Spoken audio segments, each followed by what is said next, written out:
Now let's talk about the rematch. AJ, Vettori, Dolidze, number 2. For Vettori, this has actually been a pretty long layoff, man. If you're looking at the last time that he fought Dolidze, that was 2 fights ago. After beating Dolidze, after beating Cannonier, the man has been on the shelf. Shoulder injury, but he's back in action.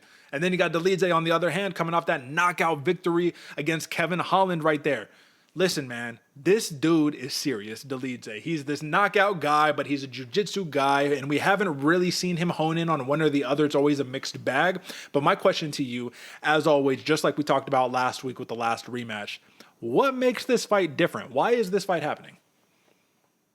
What makes this fight different, Derek? I mean, besides a couple years off and a couple different fights for Dolidze to find himself able to grow, honestly, not much besides 2 rounds, 2 extra rounds right here. And I do think with how the first fight went, right, with the kind of back and forth nature, or at least being able to find moments for each fighter in their own aspects, add a couple other rounds on there. You even said it yourself. A lot of people are thinking Dolidze might gas out right here, but this is the chance to prove to either fighter, hey, there's somewhat of an unsurety what's out there, right? Everybody still nobody respects DDP. I mean, I think he's an absolute great champ. I agree with you, Derek. I think he's going to be running it for a while, but a lot of the fighters in there think they can get one over on DDP, and this is the moment for when people are able to make that known, like, hey, I can go 5 rounds, I can do it, in style, put me up against a champ, and let me see what I got. It's a call to action fight.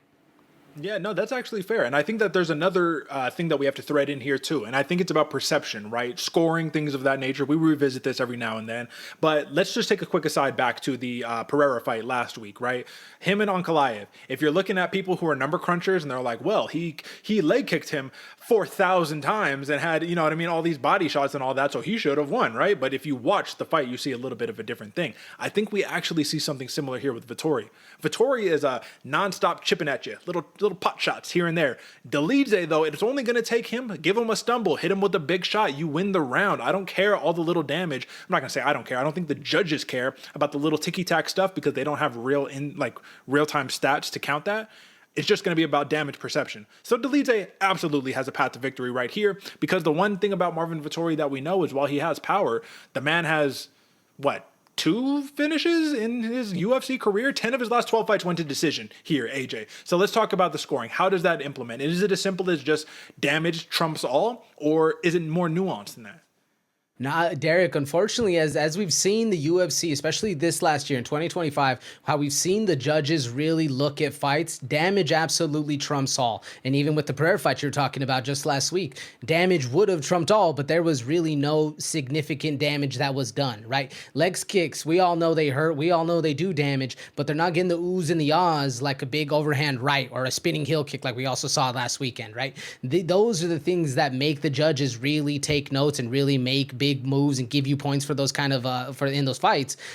If that's not there, control absolutely will win, but I do think moments, big damaging moments, are what trump all nowadays.